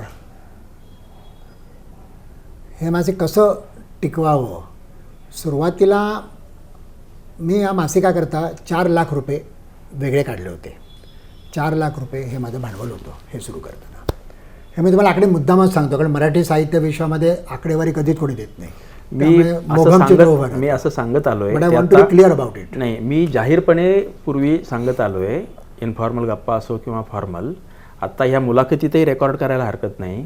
डॉक्टर दाभोलकर असतानाही आणि ते गेल्यानंतरही, म्हणजे तुमचं अंतर्नाथ आता बंद पडून झाली काही वर्ष, परंतु ज्यावेळी बहरात होतं किंवा शेवटचा काळ होता त्यावेळी मी असं लोकांनी जर विचारलं की साधनेचं सर्क्युलेशन किती आहे, साधनेचा टर्नओव्हर किती आहे, तर मी त्यांना असं म्हणायचो की या प्रकारचे आकडे मराठीमध्ये 2च नियतकालिकं तुम्हाला खात्रीने खरं सांगतील, मला अन्य लोकांच्याबद्दल माहीत नाही. त्यातही पुढे जाऊन मी असं म्हणायचो की साधनेचे आकडे हे राऊंड फिगरचे असतील. मला जर तुम्ही विचारलं वर्गणीदार किती, तर मी सांगेल 6200 ही राऊंड फिगर असेल. पण तुम्ही अंतर्नाथच्या संपादकांना जर विचारलं तर ते सरळ सांगतील 2721 असे एक्झॅक्ट ते फिगर सांगतील. तर इतका तुमचा अचूकपणा होता, तो तुम्ही वारंवार लिहिलेला पण आहे तुमच्या संपादकीयामध्ये, त्यामुळे ती काही शंका नाहीचे. पण हे रेकॉर्डवर येणं पण मला आवश्यक वाटतं. तुम्ही एक सांगतो तुम्हाला, पहिल्या वर्षी अंकाची वर्गणी 160 रुपये होती. मासिक सुरू करण्यापूर्वी मी तऱ्हेच्या याद्या गोळ्या केल्या होत्या आणि काय काय गणितं मांडली होती की आंबेगीर इतके भारतीय आहेत, ते इतक्या जाहिराती देतील, इतक्या सरकारी कंपन्या आहेत, इतक्या जाहिराती होईल, अमुक तुम्ही काय काय काय काय हे वर्गणीदार होतील. आणि भ्रष्टाचाराचं काहीच झालं नाही, ते सोडून द्या. पण मग आम्ही त्या वर्गणी 160 रुपये देणारी 2500 वर्गणीदार आपण गोळा केली मंडळी. तर 160 गुणिले 2500 म्हणजे मला वाटतं 4 लाख आकडा येतो का, तर ते पैसे आपले जमा होतील. त्याच्या व्यतिरिक्त मासिकाचे जे 3 पानं कोरी असतात, मुखपृष्ठ 2, मुखपृष्ठ 3, मुखपृष्ठ 4, त्याच्यावर जर जाहिराती मिळाल्या तर त्याच्यात आपल्याला आणखी स्थैर्य मिळेल आणि आपण इतर कार्यक्रम राबवू शकू. जसं आम्ही करायचो बरं का, फक्त मासिक नव्हतं चालवत आम्ही कितीतरी कार्यक्रम केलेत. मला आठवतं अरविंद गजेंद्रकरांचा बासरी वादनाचा कार्यक्रम, कित्येक वर्ष त्यांनी बासरी वादन बंद केलं होतं, तो आम्ही पहिल्यांदा केला. मीना प्रभू जेव्हा लॅटिन अमेरिकेवरून आल्या तेव्हा त्यांचा स्लाईड शो आम्ही ठेवला होता. पूना ओक हे ताजमहाल हे हिंदूंचं आहे या त्यांच्या मताकरता, ते योग्य अयोग्य सोडून द्या, प्रसिद्ध होते. पण तो कॉन्ट्रोवर्शियल भाग सोडून नेताजींच्या सहवासात या विषयावर आम्ही त्यांचं भाषण ठेवलं होतं. कारण ते नेताजी सुभाषचंद्र बोसांचे सेक्रेटरी होते. तर अशा काहीतरी वेगवेगळे कार्यक्रम आम्ही करत होतो. आणि आमच्या मनात असं होतं की जर आपल्याला 2,500 वर्गणीदारांची साथ असेल तर आपण असे कार्यक्रम आधी करू शकू. पण नंतर जेव्हा आमच्या लक्षात आलं की लोक काही वर्गणीदार व्हायला खिशात हात घालत नाहीत, तोंडाने काय वाटेल ते बोलतील पण खिशात हात घालत नाहीत, तेव्हा मग माझा एक मित्र आहे मुंबईला, कुमार गुर्जर नावाचा, तो CA आहे. तर त्याने मला सांगितलं, अरे तू हे वर्गणीदार गोळा करणार, मग त्यांचं नूतनीकरण करणार, हे सगळे कटकट आहे सगळी, ते नूतनीकरण करतील याची गॅरंटी काय, अमुक तमुक, त्यापेक्षा तू आजीव सदस्य नोंदव, प्रत्येकाकडनं 2,000 रुपये घे, आणि अशी 1,000 माणसं मिळाली तर 1,000 कुटुंबाशी तो जोडला जातोस. 1,000 सुसंस्कृत कुटुंबाशी तो जोडला जातोस. आणि ती माणसं तू काळजीपूर्वक निवड. उगाच काहीतरी बाय मेंबरशिपच ठेव, by invitation, membership by invitation असंच ठेव. आणि अशी 1,000 माणसं घेतली तर 2,000 गुणिले 1,000 20 लाखाचा निधी संकलित होईल.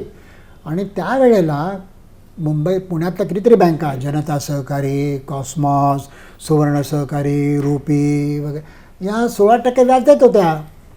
तर 16% व्याज दराने 20 लाखावरती 3,20,000 जमतील. बाकी किरकोळ अंगविक्रीतनं पैसे जमतीलच ना, तर चालेल हे. पण ते आम्ही केलं, त्याला प्रतिसाद चांगला मिळाला. म्हणजे 850 लोक आमचे आजीव सदस्य झाले. ते त्या संदर्भात श्रीपू भागवतांचं एक सुंदर पत्र मला आलं होतं, जे आम्ही अंकात छापलं आहे. पण नंतर काय झालं की काय बाकी डिटेल मला एवढं काही माहिती नाही काय झालं, पण बँकांचे व्याजदर एकदम कमी होत गेले आणि खर्च तर वाढत गेला. त्यामुळे ते गणित जमेना. म्हणून मग आम्ही ती योजना बंद करायचं ठरवलं आणि सगळ्यांना त्यांचे पैसे परत करायचं ठरवलं. पण त्यावेळेला देखील अनेक लोकांनी मला वेड्यात काढलं होतं, पण हाती आलेले पैसे कशाला सोडायचे, वाढवून घ्या. पण मी म्हटलं तसं नको आपल्याला कटकटी. त्यापेक्षा आपण त्यांना असं आवाहन करूया की तुम्ही वर्गणीदार आहातच राहा, आणि तुमच्यासारखा अजून एक वाचक आम्हाला वर्गणीदार मिळवून द्या. त्यामुळे आमच्या वर्गणीदारांची संख्या दुप्पट झाली. आणि तो त्यांनीच निवडलेला वर्गणीदार असल्यामुळे तो चांगला वाचक होता. त्यामुळे अंतर्नादचा वाचक वर्ग हा चांगला वाचक वर्ग निर्माण झाला सगळ्या जीवनक्षेत्रामधल्या. म्हणजे त्यांची नावं काय मी तर सांगत नाही, पण तुम्ही कुठलंही जीवनक्षेत्र घ्या, वकील म्हणा, डॉक्टर म्हणा, सरकारी अधिकारी म्हणा, लेखक म्हणा, समीक्षक म्हणा, प्रकाशक म्हणा, त्याच्यामधली टॉपची जी नावं आहेत त्याच्यामध्ये अंतर्नादचे वर्गणीदार. त्याच काळात चोखंदळ वाचकांसाठी अशी टॅगलाईन खूप चांगली फिरत झाली. तर तेच वर्गणीदार झाले, त्यामुळे त्याला एक स्टेचर प्राप्त झालं. त्यामुळे अनेक लेखकांना असं वाटायचं की आपलं लेखन अंतर्नादमध्ये छापून यावं, म्हणून अनेक लेखक आपण आमच्याकडे पाठवायचे, वेगवेगळ्या प्रकारचं लेखन पाठवायचे. आणि त्याचा फायदा निश्चित झाला. वर्गणीदारांचा एक चोखंदळ, आणि शेवटच्या दिवसापर्यंत त्यातले अनेक जण आमचे वर्गणीदार कायम होते. ते म्हणजे त्यांची यादी वाचताना आज माझे डोळे भरून येतात की अरे ही सगळी माणसं आपले वर्गणीदार झाली कशी, आणि म्हणजे आश्चर्य वाटतं त्याचं. पण ती झाली, त्यावेळेला होऊन गेलं. 2 प्रकारच्या टीका तुमच्या हे साधारणतः बहराच्या काळात केल्या गेल्या होत्या. तुमच्यापर्यंतही त्या कमी अधिक फरकाने आल्या असतील. मी तर आउटसायडर होतो, एक विद्यार्थी होतो, लिहायला वाचायला लागलो होतो. एक अशी होती की अंतर्नादमध्ये ग्रामीण भागातल्या लोकांचं लेखन नसतं, कथा नाही, अनुभव विश्व नाही, हे सगळे शहरातले लोक आहेत, पुणे, मुंबई, नाशिक, नागपूर या पट्ट्यातले आहेत. आणि दुसरी एक टीका, एका बाजूला कौतुक होतं की तुम्ही संपादकीय नंतर लगेच 3, 4, 5, 6 पानं प्रतिसाद असायचे, आणि इतका मोठा प्रतिसाद बहुधा मराठीमध्ये कोणत्याही नियतकालिकाला मिळतही नसावा आणि ते छापतही नसावेत. पण पहिलं मिळतच नसावा इतका जास्त, इतक्या सातत्याने. त्यामुळे खूप कौतुक होतं की इतका छान प्रतिसाद छापता, एवढं महत्त्वाचं स्थान देता, आणि महत्त्वाचं म्हणजे अधिक महत्त्वाचं, खूप वेगवेगळ्या क्षेत्रातले नामवंत लोक प्रतिसाद लिहित होते. त्यामुळे टीका अशी पण झाली की लेखकांनी लेखकांसाठी चालवलेलं मासिक ती अतिशयोक्तीपूर्ण होती, हे खरं आहे, परंतु तेही तुमच्यापर्यंत आली असेल. आणि ग्रामीण भागातल्या लेखकांना तुम्ही स्थान देत नाही, त्याच्याकडे तुम्ही कसं पाहता? आता बघा की माझ्या आयुष्याची 40 वर्ष मी मुंबईतच होतो.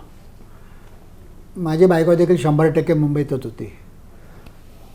आमची काही गावाला शेती भीती असं काही कधीच नव्हतं.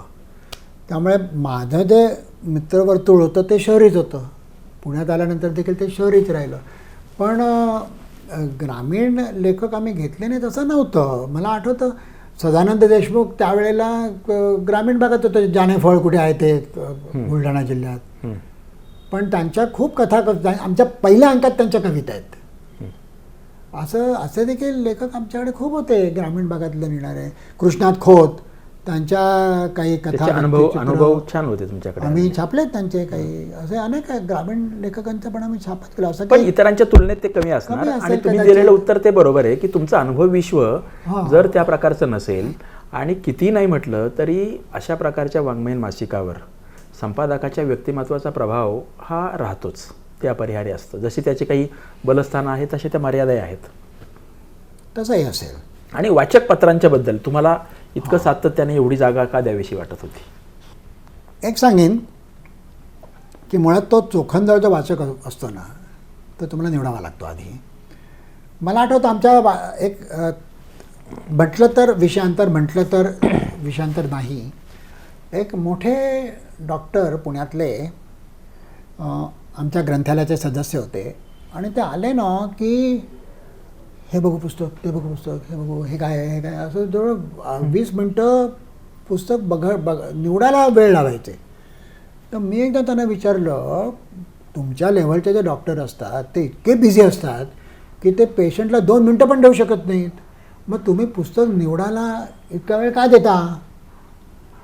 तर ते मला म्हणाले, मी खूप बिझी आहे म्हणूनच मी इतका वेळ देतो. कारण फालतू पुस्तकं वाचण्यात मला आयुष्यातला वेळ खर्चायचा नाही. त्यामुळे मी जे पुस्तक वाचायचं म्हणून ठरवतो ते खूप विचारपूर्वक निवडूनच ठरवतो. तर असा जो वाचक वर्ग आहे की जो विचारपूर्वक चांगलं असं घेतो, असा वाचक वर्ग हा साहित्यात हवा असतो. आणि तसा तो जो वाचक वर्ग होता त्याला आपले विचार लेखकापर्यंत इतरांपर्यंत पोचवायची एक सवय अंतर्ज्ञानं लावली असं मी नम्रपणे म्हणेन. भालचंद्र नेमाडेंचं एक पत्र माझ्याकडे आहे. त्या तारखेसह मी त्या आगामी पुस्तकात छापलं आहे की हा प्रतिसाद करता तुम्ही देत असलेली पानं वाढवत जा. कारण मराठीमध्ये वाचकांनी व्यक्त व्हायचा एक पायंडा तुम्ही पाडता आहात, तो आवश्यक आहे. नाहीतर काय होतं, साहित्य वन वे ट्रॅफिक होतो. लेखक त्याला काय वाटेल ते लिहित जातो. वाचकाला काय वाटतंय हे त्यांनी कुठेतरी जाणून घेतलं पाहिजे ना. ते आवश्यक होतं ते. आता हां, ह्याच्यात हे खरं आहे की प्रतिसाद उशिरा हाती यायचा, कारण ते ईमेल नव्हते त्यावेळेला. आता कसं झालं आहे, आता लगेच व्हॉट्सॲप किंवा ईमेलवरून प्रतिक्रिया कळते. तेव्हा तसं नव्हतं. ते पत्रांनी प्रतिक्रिया यायच्या. तर त्यामुळे त्याला उशिरा आणि मासिक असल्यामुळे एक 4-8 दिवस जरी उशिरा आलं तरी 2 महिने गॅप तर सहज पडतो. काही वेळा तो 3 महिने पडणार. म्हणून लोकांना असं वाटायचं की इतका जुन्या लेखावरचा प्रतिसाद इतक्या उशिरा, इतकी जास्त.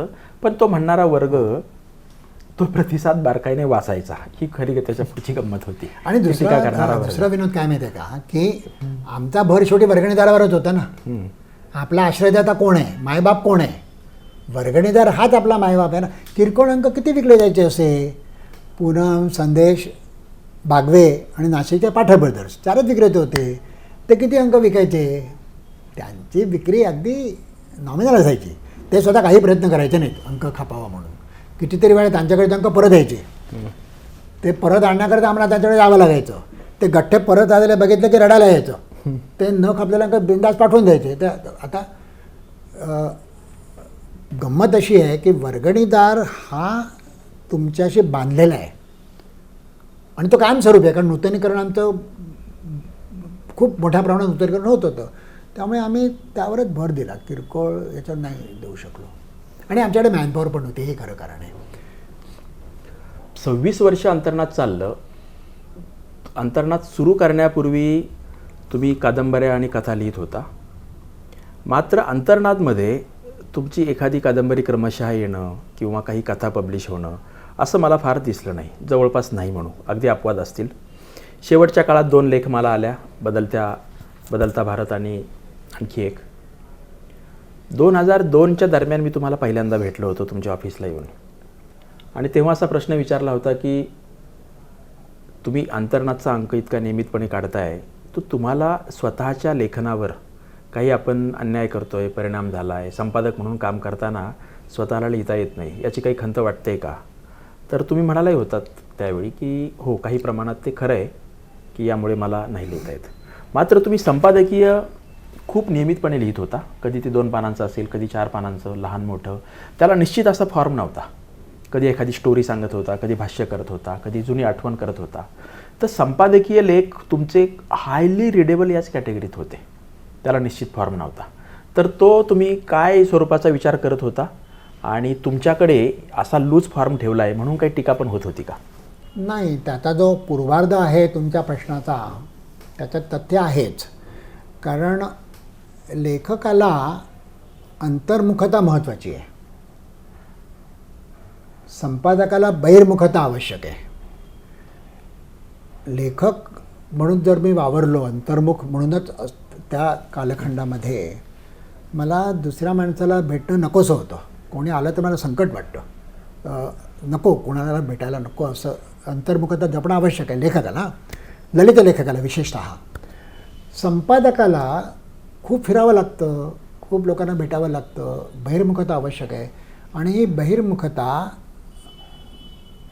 अंतर्मुखतेला मारक आहे. बऱ्याच प्रमाणामध्ये संपादकाचं काम हे मखर सजवण्यासारखं आहे. त्या मखरामध्ये येऊन बसणारी मूर्ती वेगळीच असते. कौतुक होतं तर त्या लेखकाचं होतं, पण त्याच्या पायी लेखकाने जे लिहिलं आहे त्याच्यावर संस्कार करता किती श्रम घेतले जातात ते कोणाला कळतच नाही. म्हणजे मला आठवतं आता यास्मिन शेख आमच्या व्याकरण सल्लागार होत्या, त्या प्रूफ वगैरे तपासायच्या. लेखकाला लेख लिहायला जेवढा वेळ लागायचा ना, त्याहून जास्त वेळ त्यांना ते प्रूफ तपासायला लागायचा. ही प्रूफ 4 वेळा तपासली जायची आणि त्याच्यात इतक्या चुका काढल्या जायच्या. लाल शाईने आम्ही काढायचो. तर आमचं DTP करणारा मला एकदा म्हणाला होता, तुमची ही रक्तबंबाळ प्रूफ हाती आली की मला आत्महत्या करावीशी वाटते, इतका तो वैताग घ्यायचा. पण तेवढ्या चुका होत्यात. कारण शेखबाईंचं काय म्हणणं होतं, आपल्या अंकात चूक दिसली तर मला अंगावरची ओरखडा उमटल्यासारखं वाटतं. अनेक संपादक मला म्हणायचे, याची काय गरज आहे, आम्ही पहिलं प्रूफ फायनलच म्हणतो, ते देखील दुसरा कोणीतरी तपासतो, वाचकाला तरी काय फरक पडतो, नाही चुकत काय फरक पडतो. पण तसं आम्हाला नको होतं करायचं. शेखबाईंचा देखील तो एक आग्रह होता की आपण प्रमाण भाषा वापरली पाहिजे, आपण शुद्ध भाषा वापरली पाहिजे. तर ते आमचं ते वळण पडून गेलं अंतर्नादचं. आता हे सगळं करत असताना देखील आमच्या याच्यामध्ये टीका होत होती, समाधानाचे क्षणही होते. पण कुठेतरी माझ्यातल्या लेखकाकडे दुर्लक्ष होत होतं. हे जे तुमचं म्हणणं आहे याचं तथ्य आहे.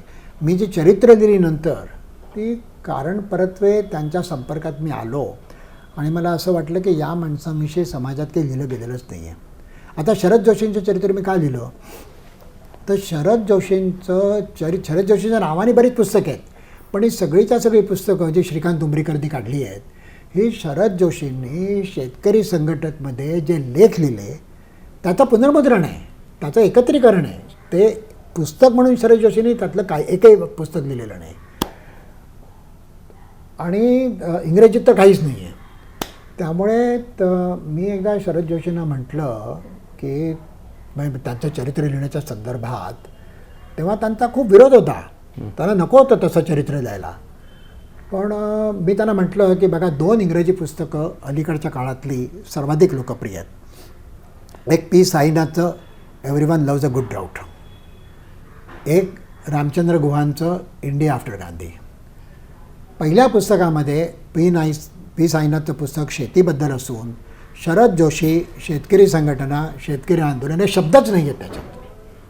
आणि रामचंद्र गांधींच्या पुस्तकामध्ये, गुहांच्या पुस्तकामध्ये, रामचंद्र गुहांच्या पुस्तकात तुमचा उल्लेख फक्त 3 वाक्यात आहे आणि तो देखील टिकेतांच्या बरोबर आहे.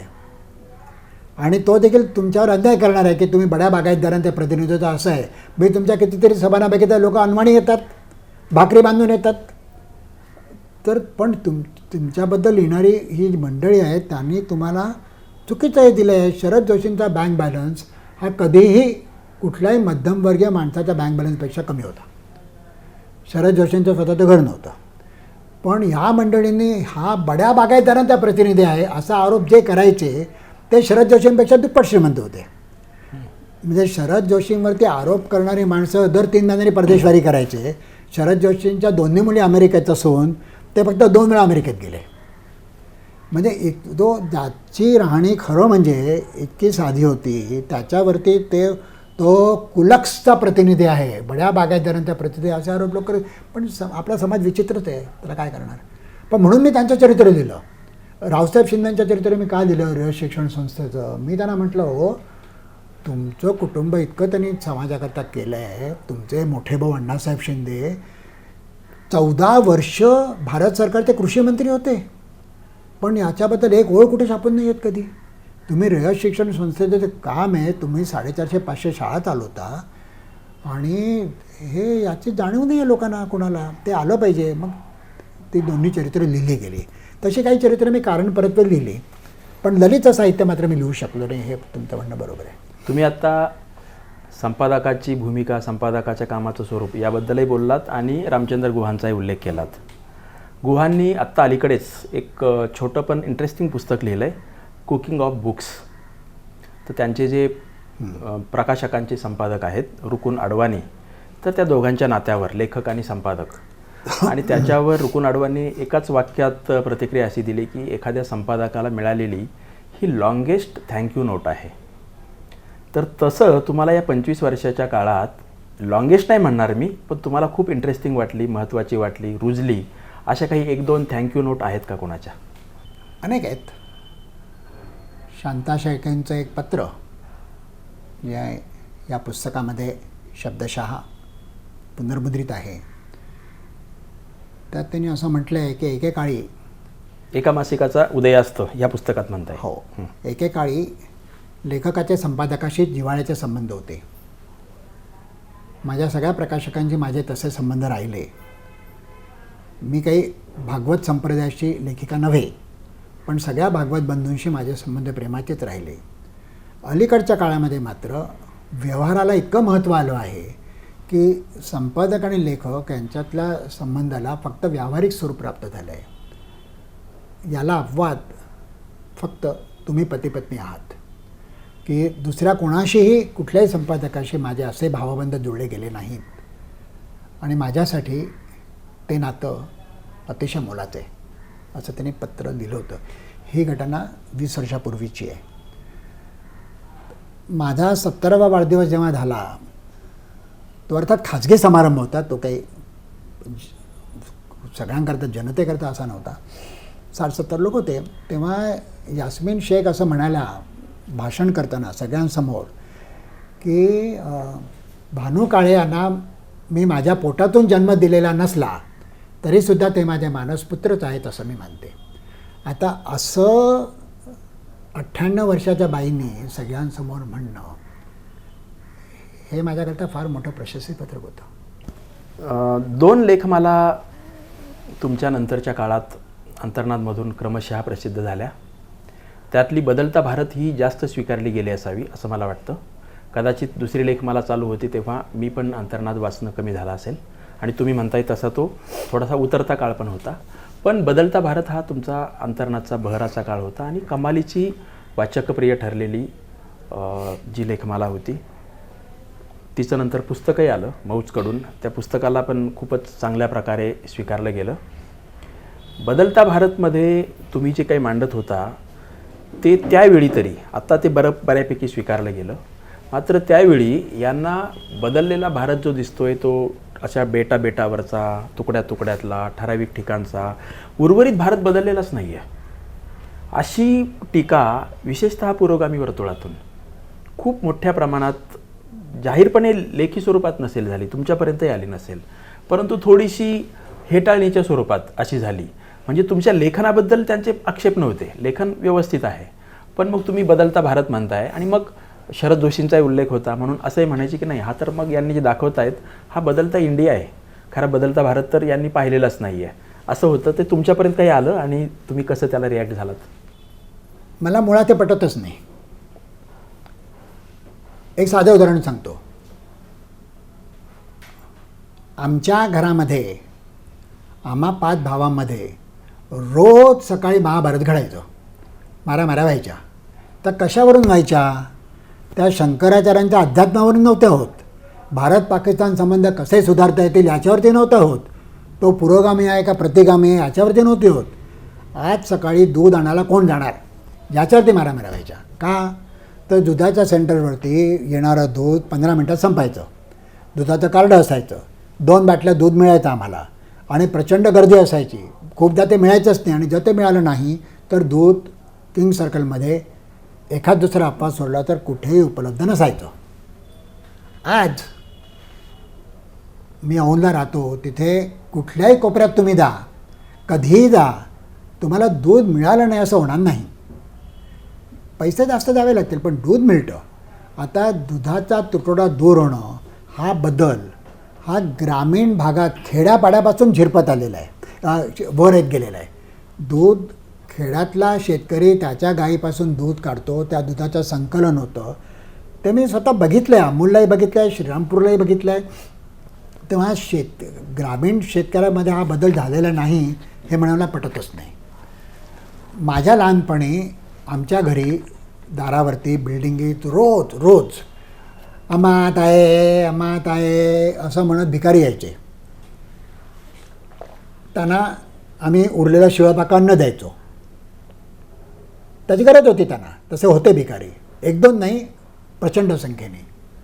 आज मला आमच्या घरात जर रात्रीचा स्वयंपाक उरला तर जो कोणाला द्यायचा प्रश्न पडतो.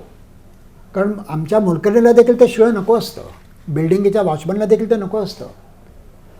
म्हणजे तशा अर्थानं भूक, उपासमार ही आज भारतात मला तरी दिसलेली नाही आणि मी काही कमी प्रवास करतो असं मला अजिबात वाटत नाही. आणि तुम्ही आता एक उदाहरण घेऊन विश्लेषण केलं, असे खूप वेगवेगळ्या प्रकारे, म्हणजे मोबाईलचं एक्झाम्पल घेऊन तुम्हाला कम्युनिकेशन किती सोपं झालं. नुसतं सोपं नाही तर किती कमी खर्चिक झालं, किती सर्वसामान्य माणसांच्या हातात आला आणि अशी अनेक उदाहरणं देता येतील.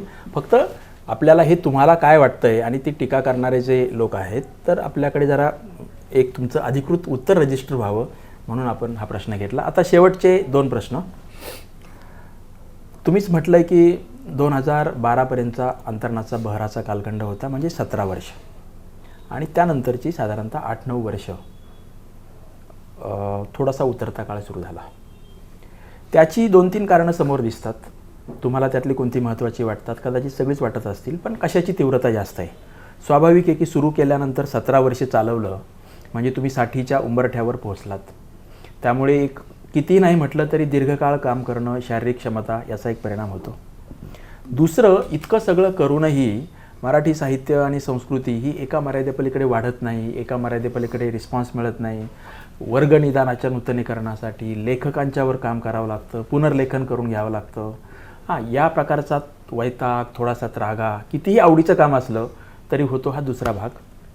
आणि तिसरं, बाहेर इतकी माध्यमं आलेली आहेत आता की एक नियतकालिक चालवण्यातून जे काही आपल्याला समाधान मिळतं आणि वाचकांना मिळतं, तर त्याऐवजी वाचकांना अन्य पर्याय खुले झालेले आहेत. हे तिसरंही कारण असेल.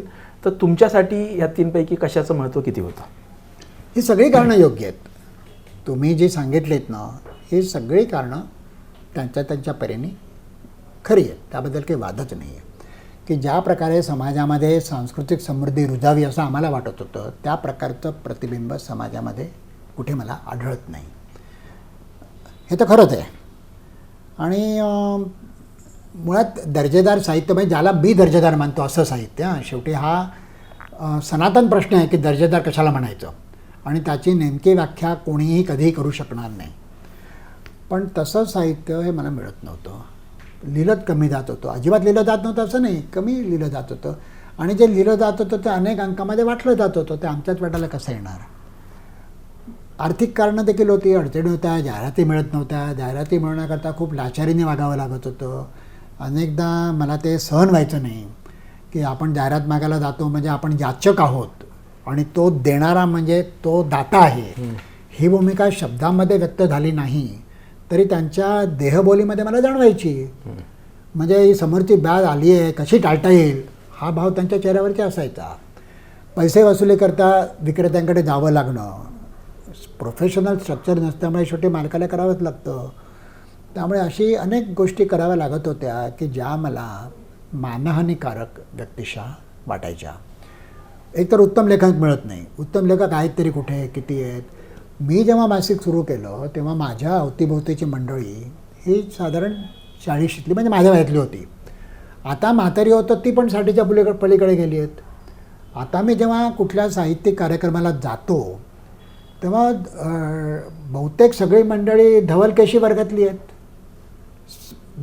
75% लोकांना टक्कल पडलेलं दिसतं. 60च्या पुढची काय 70च्या पुढची वर्गणी बहुसंख्य असतात.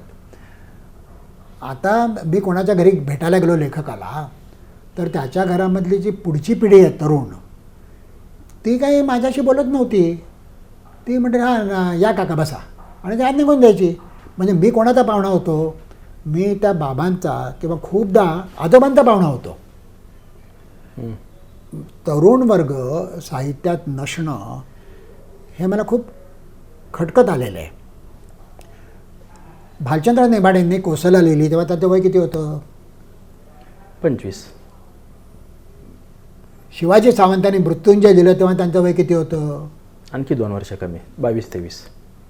गंगाधर गाडगीळ, पुभा भावे, अरविंद गोखले, व्यंकटेश माडगूळकर यांची वयं त्यांनी जेव्हा त्यांचं सर्वात उत्तम साहित्य दिलं तेव्हा काय होतं हिशोब करा. मी माझ्या पुस्तकात आकडेवारी मानदेशी माणसं लिहिलं तर त्यावेळी 20च होते. बरोबर व्यंकटेश आहे. माडगूळकर. कारण शेवटी आणि त्या वयाचा आजचा तरुण मराठी साहित्यापासून किती दूर गेला विचार करा. माणसाच्या आयुष्यामध्ये तारुण्य वय हा एक असा घटक आहे की ज्याची भरपाई कशानेच होत नाही. तुम्ही आर्थिक भरपाई करू शकाल पण तारुण्य कुठून आणणार? आणि तारुण्यामध्येच तुमची क्रिएटिव्हिटी असते. माणसाच्या सगळ्यात क्रिएटिव्ह आयडियाज या तरुण वयात त्याचं प्रकटीकरण होतं. त्या वयाचा जो मराठी तरुण आहे आजचा त्याला साहित्याची काहीच देणंघेणं नाही आहे. त्यामुळे साहित्यामध्ये साचलेपण येण्याचं आणि त्याचा कधीच उल्लेख केला जात नाही, कुठेच उल्लेख केला जात नाही. पण जे मला महत्त्वाचं वाटतं ते कारण हे एक आहे की लिहिणाऱ्या लेखकांचं वय हे आज 60च्या पुढे आहे. उत्तम दर्जाचं लेखन पुरेसं मिळत नाही हेही तुम्ही अंतर्नाद शेवटच्या काळात अनेक तक्रारी आहेत, पण त्यापैकी एक कारण आहे. माझंही स्वतःचं तेच मत आहे की उत्तम दर्जाचं लेखन पुरेसं मिळत नाही. मात्र खूप मोठा वर्ग मराठीमधला असा आहे की जो तुमच्या आणि माझ्या या मताशी सहमत नाही आहे. त्यांचं म्हणणं असं आहे की तुम्ही बघत नाही आहेत. आमची खेड्यापाड्यातून आलेली, दुर्गम भागातून आलेली, बहुजन समाजातून आलेली जी काही मंडळी आहेत ते उत्तम दर्जाचं लिहित आहेत ते तुम्हाला उत्तम वाटत नाही. तुम्ही तुमचे निकष लावता, मग ते काय पांढरपेशी असतील, मध्यमवर्गीय असतील, उच्चभ्रू असतील, हे निकष लावता आणि म्हणून तुम्ही ते लेखन उत्तम दर्जाचं नाही असं म्हणता. आता हा वाद कायमचा राहणार, त्यावर आपण काही चर्चा करावी असं काही नाही. शेवटी एका मर्यादेनंतर अभ्यासाने अनुभव यापेक्षा दृष्टिकोन महत्त्वाचा असतो, तो फरक राहणार. माझा मुद्दा असा की तुम्हाला आणि मला ज्या दर्जाचा कंटेंट हवा आहे मासिकासाठी, साप्ताहिकासाठी आणि एकूण कोणत्याही प्रिंट नियतकालिकासाठी हा पुरेसा मिळत नाही आहे हे आपलं जर एकमत असेल तर तुम्हाला काय शक्यता दिसते? पुढच्या काळात हे अशीच आणखी घसरण होत राहणार का काही मार्ग आहेत, XYZ मार्ग अवलंबले तर चांगल्या प्रकारचा कंटेंट मिळू शकेल असं तुम्हाला काय वाटतंय का? मराठी संस्कृतीत सादरीकरणाला जे महत्त्व आहे ते साहित्य लेखनाला नाही आहे. मुंबईला आम्ही एक कवी संमेलन आयोजित केलं होतं आणि ते कवी संमेलन चांगलं झालं. रात्री उशिरापर्यंत चाललं. मग रात्री उशीर झाला होता म्हणून मग मी माझा एक कथाकार मित्र आहे शिवाजी पार्कला, त्याच्या घरी राहायला गेलो.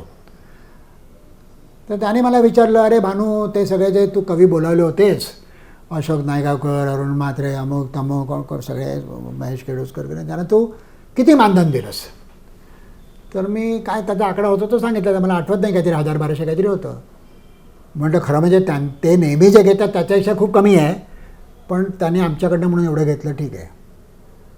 तो म्हणाला, मग तू माझ्यावर अन्याय नाही का करत?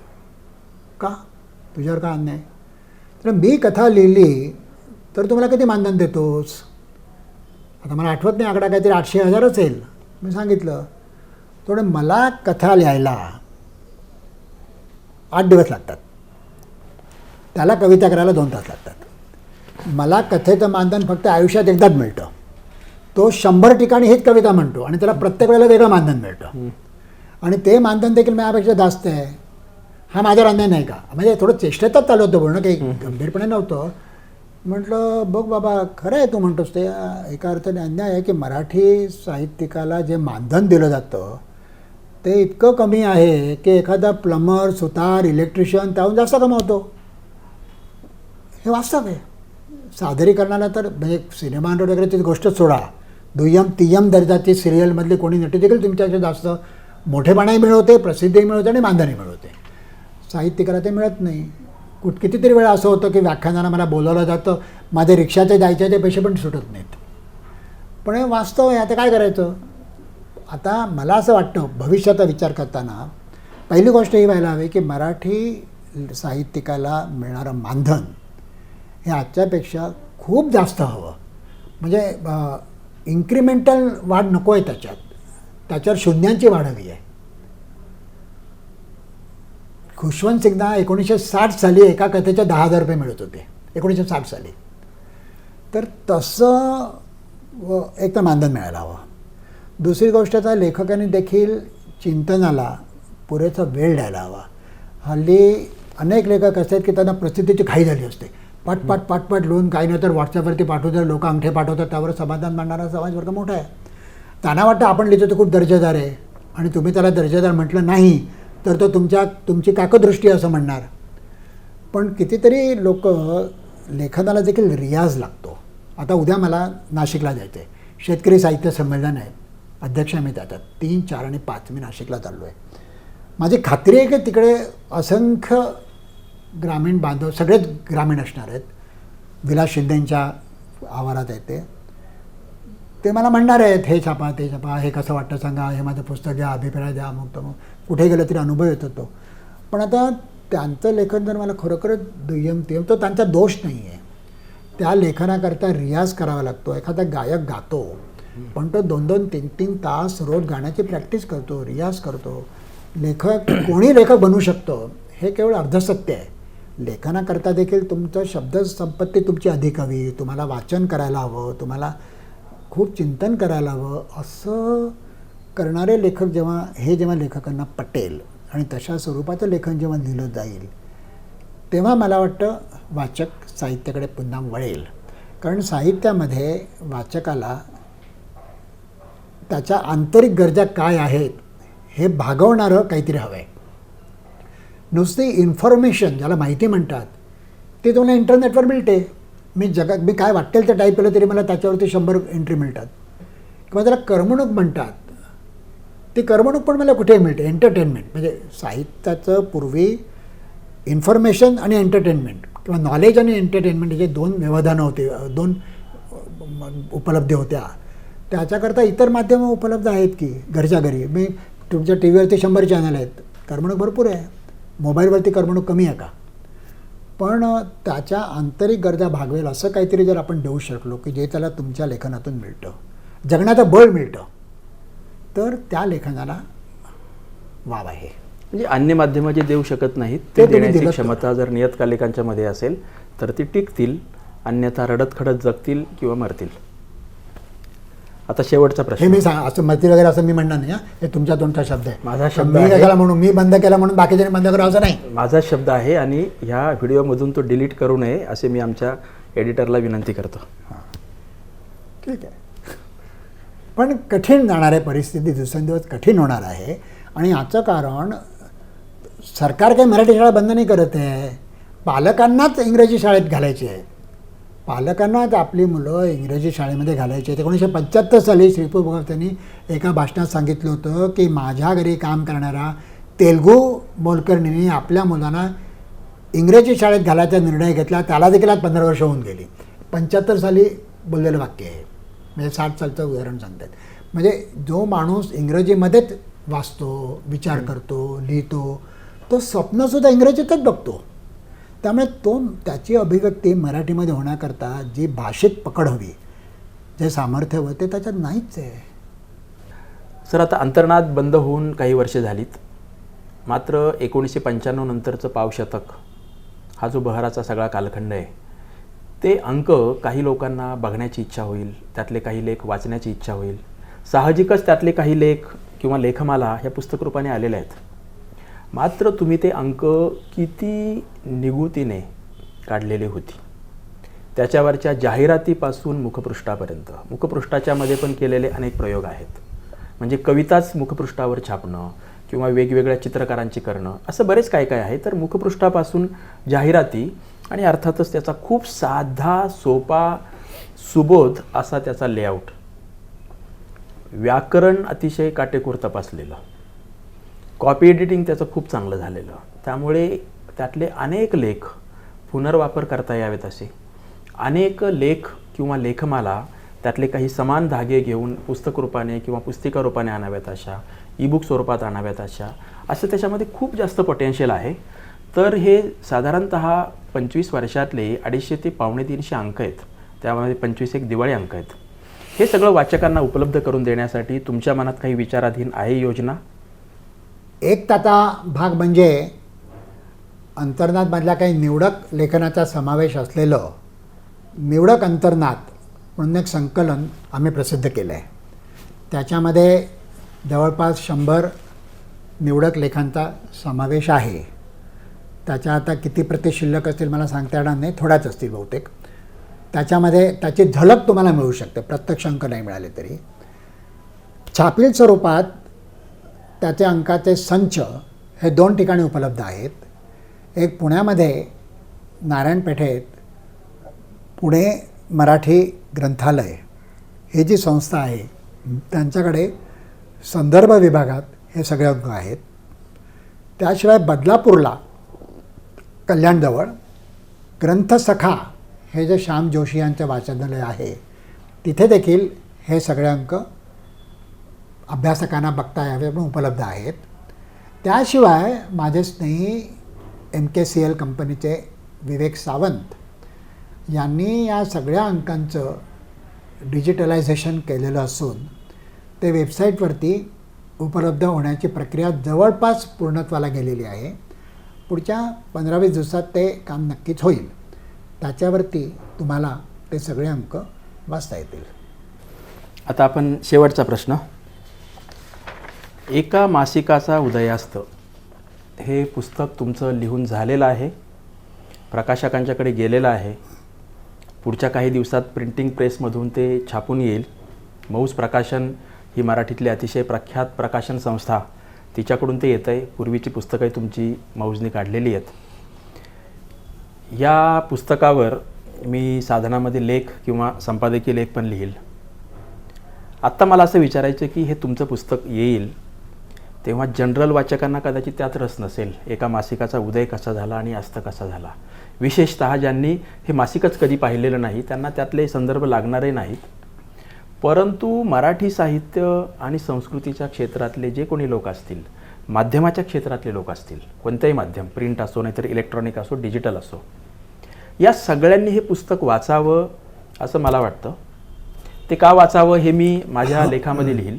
पण तुम्हाला काय वाटतं? आता तुम्ही लेखन केलं आहे आणि स्वतः त्याचे संपादक आहात, हे पुस्तक लोकांनी का वाचावं? मला असं वाटतं की एखादं नियतकालिक का सुरू होतं आणि का बंद होतं याच्याबद्दल मराठीमध्ये आजवर कुठलंही पुस्तक लिहिलं गेलेलं नाही आहे. अशा प्रकारची मांडणी करणारे पहिलं पुस्तक आहे. आणि त्याच्यामध्ये सर्वंकष आहे. म्हणजे त्याच्यामध्ये व्यावहारिक भागही आहे, त्याच्यामध्ये संपादकीय भागही आहे. साधारण एक 30 वर्षाचा कालखंड 1993 ते 2023 हा त्याच्यात आलेला आहे. अंतर्नादच्या खिडकीतून मला जे साहित्य विश्व दिसलं त्याचंही चित्रण या पुस्तकात आहे. म्हणजे शासन आणि साहित्यिक संबंध, साहित्य संमेलन, ग्रंथालय, हे जे चित्र मला दिसलं त्याचंही चित्रण या पुस्तकामध्ये आहे. आणि मला उगाचच काहीतरी खोटं खोटं बोलून लोकांपुढे मांडणी करायची नव्हती. म्हणजे जेव्हा आम्ही हे बंद करायचा निर्णय पक्का केला. मला अजून आठवतं त्या दिवशी सकाळी मी आणि वर्षा डायनिंग टेबलशी बसून चहा पित होतो. तर पेपरामध्ये एका प्रवासी कंपनीच्या प्रमुखाचं वाक्य होतं, यंदा आम्ही 16,000 प्रवाशांना युरोप दाखवला. मी मनाशी विचार केला, 16,000 प्रवासी युरोपला जाणारे, प्रत्येकी 2 लाख रुपये तरी कमीत कमी खर्च होणार त्यांचं फॉरेन एक्सचेंज वगैरे पकडून. म्हणजे 16,000 गुणिले 2 लाख 320 कोटी रुपये. आणि हे फक्त युरोप सेगमेंट. ते गृहस्थ जगभर तेवढे नेतात, अमेरिका, जपान, इथे तिथे काय काय काय काय. आणि ही एक कंपनी, अशा अनेक कंपन्या आहेत. म्हणजे आणि ही सगळी मंडळी मराठी आहेत. त्यांचा ग्राहक वर्ग हा जवळजवळ सगळा मराठी सुशिक्षित, साक्षर, सुशिक्षित, मध्यमवर्गीय, शहरी असा वर्ग आहे. ग्रामीण पण आहे बाय द वे. ग्रामीण आणि शहराचा फरक फ्रँकली स्पीकिंग मानतच नाही. तो फक्त टाईम गॅप असतो, पण तो सोडून देतो. पण हा जो वर्ग आहे, हाच वर्ग आपला वाचक होता ना एकेकाळी. त्याची प्राथमिकता, त्याचे प्राधान्यक्रम हे किती बदलले आहेत हे याच्यावरून दिसतं. हा माणूस तुमची 600 रुपये वर्गणी भरायला एका वर्षाकरता तयार नाही. तो 1 आठवड्याच्या प्रवासाकरता 2 लाख रुपये द्यायला तयार आहे. याचाच अर्थ मराठी समाजाचे प्राधान्यक्रम किती बदलले ते दिसतं. त्यामुळे त्या अर्थानं आता हे सगळं आम्ही विचार करत होतो तेव्हा ते काही लोक मला असं सांगायचे, अरे तुला काय माहिती, तो कविता किती खप खपला, किती लोक गर्दी करतायत, किती पुस्तकं विकली जात आहेत, तुला माहिती आहे किती कोटी रुपयाची पुस्तकं विकली गेल्यात संमेलनात, अमुक तमुक असं चित्रण करायचे, सांगायचे मला. त्याचा प्रतिवाद करायचा मला अधिकार नाही, कारण प्रत्येकाला त्याचा मताचा अधिकार आहे. मी माझ्या मनाची एवढंच म्हणत होते. तुम्हाला ते कुठलं ते हेमंत कुमारचं गाणं आठवतं का, अनुपमा का कुठल्या पिक्चरमधलं, या दिल की सुनो दुनिया वालो, या मुझे को अभी चुप रहने दो, मैं गम को खुशी कैसे कहू दे, जो कहते हैं उन्हें कहणं, जसं काहीतरी आठवतं तुम्हाला अशा ओळी आहेत. मग त्या ओळी म्हणतो, यार त्यात जर कोणाला आनंद आहे असं म्हणायचं असेल तर त्यांना म्हणू दे, मी कसं वाय शुड आय कॉन्ट्रॅडिक्ट देम. पण माझा अनुभव असा होता. तर ते लिहिण्याचा मी त्याच्यात प्रयत्न केला आहे. पण त्याच्यातून एकूणच साहित्य विश्वाबद्दलची जी निरीक्षणं आहेत ती कदाचित वाचकाला वेगळं काहीतरी देऊ शकतील. आणि म्हणून वाचकांनी ते पुस्तक वाचावं. कुठलाही लेखक कुठल्याही पुस्तकाबद्दल हे म्हणेलच, पण मला अधिकत्वाने या पुस्तकाबद्दल म्हणावं असं वाटतं. मित्रहो, भानू काळे यांना वाचनाची, लेखनाची, संपादनाची आवड होती, छंद होता, प्रचंड आनंद मिळत होता, हे सगळं बरोबरच आहे. मात्र नियतकालिक ही समाजाची गरज असते अशी पक्की धारणा त्यांची सुरुवातीपासून होती. आणि ती धारणा मनाशी बाळगून त्यांनी पाव शतकाहून अधिक काळ मराठी साहित्यामध्ये अंतर्नादच्या माध्यमातून जे योगदान दिलं ते विशेष महत्त्वाचं आहे. आत्ताची आपली ही जी मुलाखत आहे ही व्हिडिओ स्वरूपात तर तुम्ही पाहाच, मात्र ते प्रिंटचे संपादक असल्यामुळे ही संपूर्ण मुलाखत शब्दांकन करून आपण साधना साप्ताहिकातून सलग 2 अंकात ती भाग 1 आणि भाग 2 अशी ती प्रकाशित करणार आहोत. आणि अर्थातच मौजकडून येणारं जे पुस्तक आहे हे पुस्तकही शक्य असेल त्यांनी जरूर वाचावं. आणि समारोप मला असं वाटतं की तुमच्याकडून व्हावा. आणि तो असं की मी तुम्हाला जेव्हा पहिल्यांदा भेटलो होतो 2001-2च्या दरम्यान आणि तुमच्या आवडत्या कवितेबद्दल विचारलं होतं. आणि आत्ता आपला हा सगळा एकूण संवाद आणि सूर ऐकून काही लोकांना असं वाटेल कदाचित की तुम्ही लोक जरा जास्त निराशावादी आहात का. पण मला वाटते की अजून माती लाल चमकते, अजूनही बकरी पाला खाते, त्याच्या ओळी जर तुम्ही आत्ता ऐकवल्या की मग आपली मुलाखत संपली. मला ती मर्ढेकरांची कविता खूप आवडते. सुरुवातीच्या ओळीच नंतर रिपीट होतात, पहिला शब्द बदलून. अजूनही येतो वास फुलांना, त्याच्यानंतर तरीही येतो वास फुलांना, असा तो बदल एका शब्दाचा.